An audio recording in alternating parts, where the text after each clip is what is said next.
前2天4月份刚入职的日本女社员的妈妈打电话到公司，说被我职场霸凌了。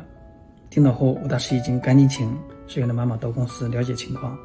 原来是前段时间，为了让新入社员跟中国和越南的前辈们更好的协调工作，我跟她讲，我说有时间你多跟中国和越南的前辈们多交流。没想到看似平常的一句话，在她看来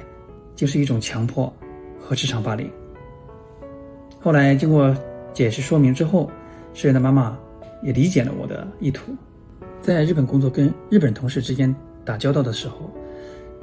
建议大家不要用中国式的直率的说话方式去交流，而是用询问式的建议性的交流方式，可能更容易被接受。大家在日本工作或者在中国工作中有没有遇到这种职场霸凌或被误解成职场霸凌的事情？可以一起交流一下。